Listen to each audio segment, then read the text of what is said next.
Perkenalkan, nama saya Petrus Pinocchio, asal dari Entelo Hulu. Saya ingin menceritakan kehidupan saya sehari-hari yang berjudul sesuatu yang sangat baik bagi saya, dan ingin menceritakan cerita pribadi saya saja yang menceritakan tentang saya yang udah melalui hari-hari.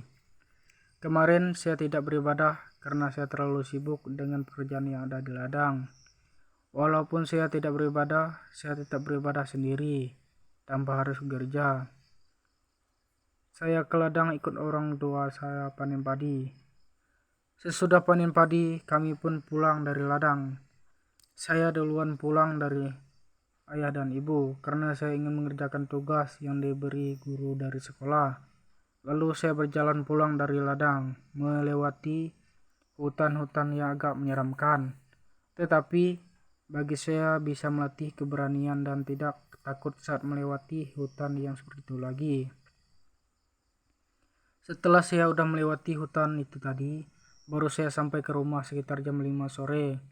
Saya buka pintu dan mengambil handuk. Lalu saya mandi, mencuci tubuh.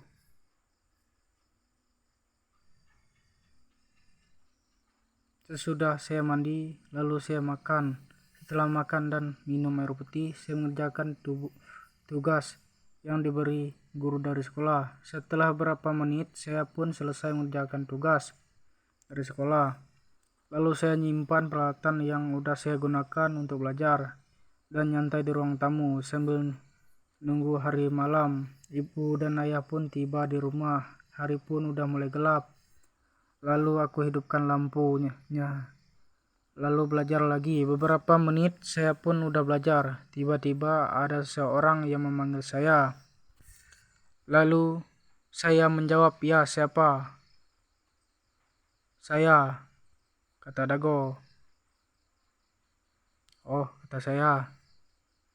Saya bukakan pintu untuk Dago. Lalu Dago disuruh saya masuk. "Kenapa Dago tumben bermain ke rumah saya?" Ada yang mau saya omongin sama kamu," kata Dago. "Oh," kata saya. "Ngomongin apa, Go? Kita besok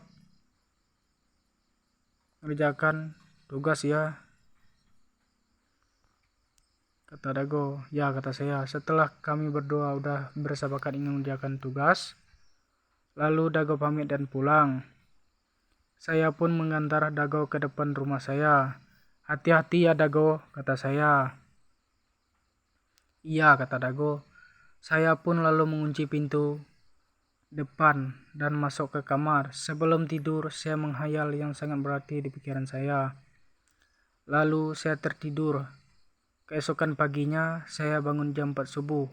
Sesudah bangun, makan dulu. Setelah itu, baru saya mandi, mencuci gigi, dan mencuci tubuh agar tubuh jadi sehat.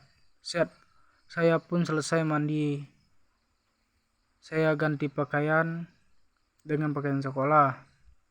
Setelah itu, saya ambil tas lalu saya pamit kepada kedua orang tua saya. Setelah pamit, saya ke rumah kawan-kawan saya, lalu kami berangkat sekolah bersama-sama. Dan hanya ini saja cerita dari saya, hari-hari yang indah bagi saya, walaupun sulit untuk dihadapi, tapi bagi saya semuanya berarti di dalam kehidupan saya. Terima kasih sudah mendengar tentang cerita saya sehari-hari.